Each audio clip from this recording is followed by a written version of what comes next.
I said earlier that in our world that operates on the rule of law, that people should not be prosecuted or condemned before they've actually done something. But of course, that isn't the case. Asylum seekers are condemned absolutely before they've done something. Um, and President Trump is in the process of being condemned, really, before he's done something, unless he was directly responsible for the insurgents. And the big question at the moment is whether or not the Supreme Court, that's the big court with nine justices, three of whom have been appointed by Trump. So the chances of them actually saying that he can't appear on the presidential election ballot paper, I think, are pretty remote, even though Colorado has thumbed down on him. And for they say he can't be on their ballot paper because he engaged in insurrection.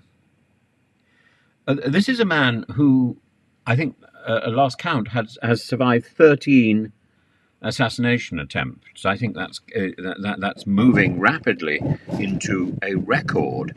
But the question here is: was Trump behind the mob riots on January the 6th, and therefore, can he be linked to the charge of insurrection? So he hasn't been found guilty of insurrection. In fact, don't think he's actually been charged with insurrection anywhere.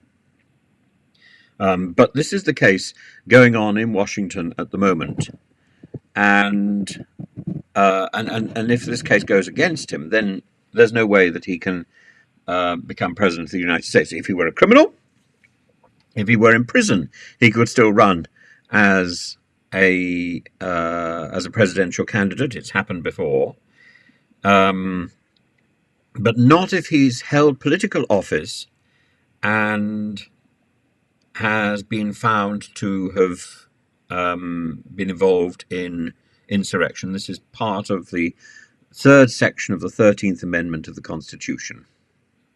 He is disqualified. And that is the legal issue that's being discussed at the moment. So what's going on in the Supreme Court in Washington is probably the biggest court case so far, because a criminal court case, even if he were found guilty, would not debar him from office. On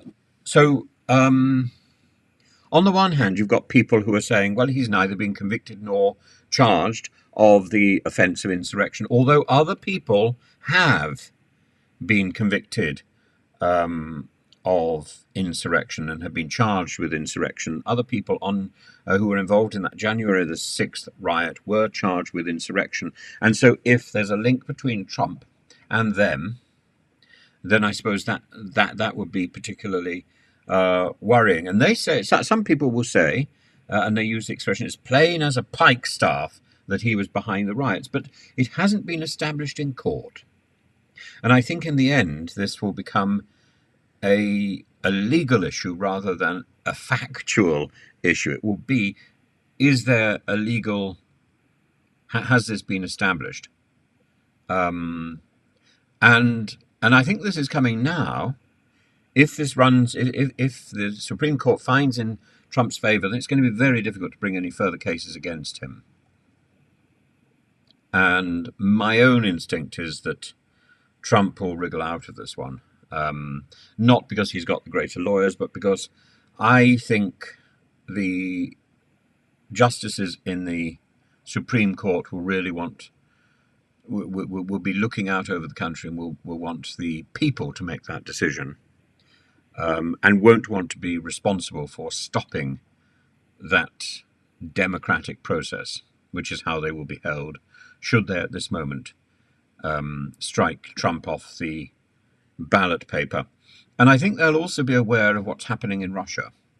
They'll also be very much aware of the way President Putin's people are striking people off the ballot paper, people who could conceivably run against him. No one's going to win against Putin, but they are being ruled out as inadmissible on spurious grounds. That there's a signature on the paper recommending them that looks like a cat, or that 5 or 6, 11, I think, of the people who had signed the recommendations for the latest chappie turned out to be dead. Well, there's 1,000-odd signatures or more, 100,000 signatures, and a few of them, a handful of these, are squalid. Well, they may well be batting for the other side anyway. I think this is a worrying situation.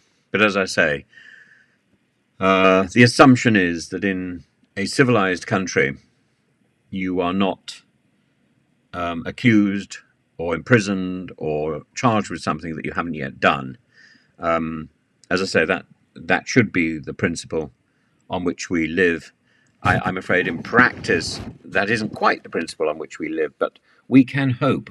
We live in a world where hope is probably more important than hard reality.